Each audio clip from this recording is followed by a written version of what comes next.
Hello and welcome to another Tabletop Games blog Saturday review. Fungi have long been misclassified as plants. In reality, they are a whole kingdom of their own. What we call a mushroom is just a fungus's fruit that appears above ground, but a mushroom is just a tiny part of a fungus. It's the underground root system composed of dense masses of fine, thread-like filaments, called hyphae, that makes up the majority of a fungus. Yet mushrooms are crucial in a fungus's propagation. Mushrooms can send out spores which are carried through the air to new locations. When they eventually germinate, they create new Mycelia, by J.J. Neville from Splitstone Games.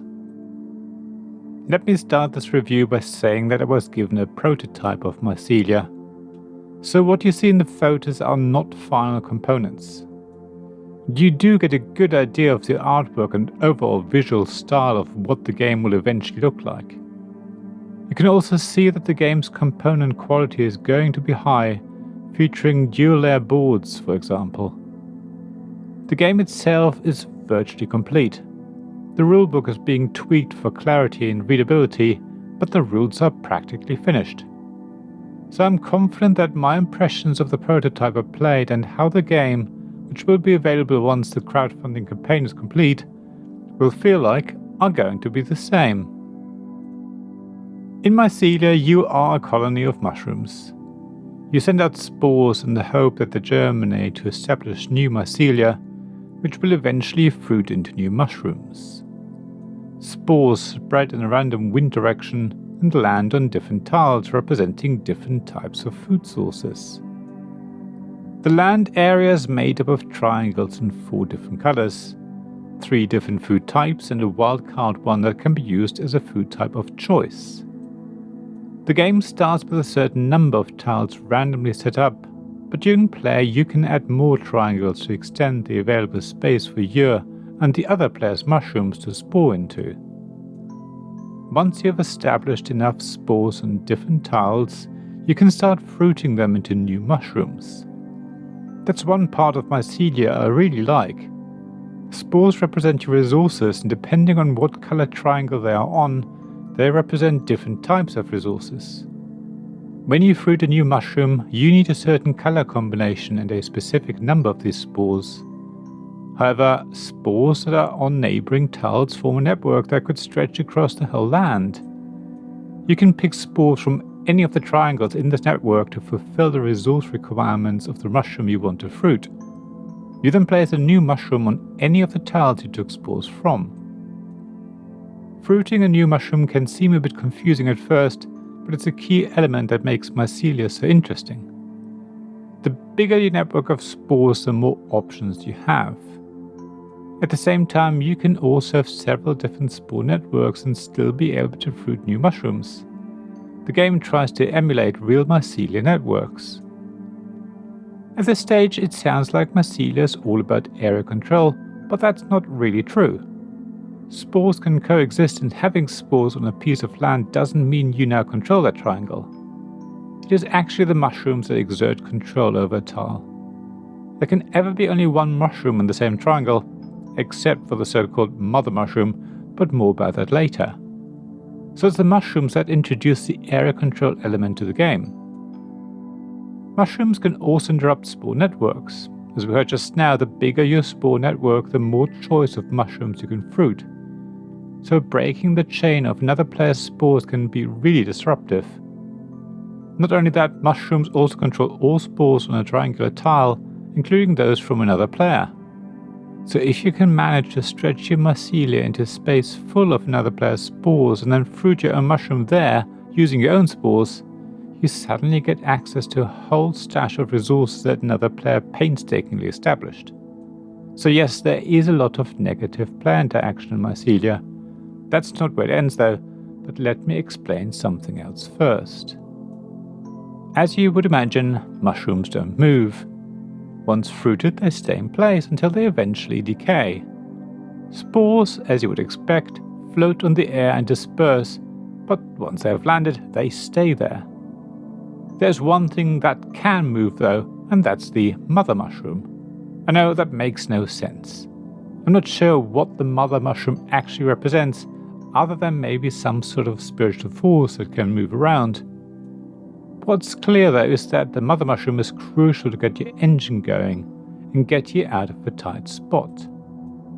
Your mother mushroom can send out spores like any other mushroom, but it can also move. At the same time, it functions like a normal mushroom, which means it controls a tile and the spores on it. If you can move your mother mushroom to another player's spores, you can fruit one of your own mushrooms there. Normally, two mushrooms can't be on the same tile, but you can have a mother mushroom and a normal mushroom together. In fact, a mother mushroom suppresses a normal mushroom from another player, preventing it from sporing or even decaying. Mother mushrooms are very powerful but quite slow. Getting them to where you want them to be can take a few turns, and that's where the other, even meaner type of player interaction comes in. If you have two insects, which are another type of resource in Mycelia, you can move another player's mother mushroom to anywhere on the board. That's very harsh and even allows you to place them in a corner where they're blocked. Personally, I quite like this level of player interaction, but I know it's not for everyone. I feel it wonderfully emulates the principle of survival of the fittest. What seems like a calm, peaceful world of beautiful mushrooms and their spores floating on a gentle breeze is really all about spotting opportunities and pouncing on them. The game starts out relatively slow and monotonous. However, each mushroom you fruit is represented by a card that costs a certain number and combination of resources from your spores, but once that mushroom has decayed, which happens after a spore twice, it will give you either a permanent bonus or a one-off powerful action. So timing when you fruit your mushrooms and when you decay them is important. Where you fruit them is also something you should carefully think about. Every player has 5 normal mushrooms they can have on the board at the same time, so it can get quite busy unless you extend the play area with new triangular tiles. As mushrooms decay, players slowly build an engine and the game starts to ramp up. Each mushroom also represents a certain number of victory points, with more valuable ones requiring more spores, but also often giving more powerful bonuses. You can draw new mushroom cards from an offer row for free, so keep an eye on those. You also need to keep an eye on how many points other players have. The game is over when one player has decayed all of the 5 mushrooms at least once, so you have some level of control over whether you want to rush the end or try and drag it out a few more turns to catch up.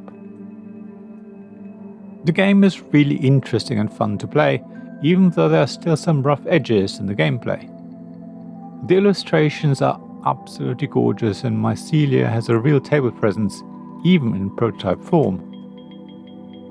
If the final product looks at least as good, you're in for a real treat. The dual layer player boards are great and really enhance some of the key parts of the gameplay, for example. One niggle I've found is the choice of colours. 2 of the 3 triangle colours are quite similar, and all of them are rather pastel looking. Every colour is also represented by a symbol, but these are really small and certainly on the mushroom cards they are hard to see, so bear that in mind. Overall, Mycelia is a really interesting game and does a couple of clever things that I've not seen before. The concept of spore networks, for example, makes for a really interesting mechanism.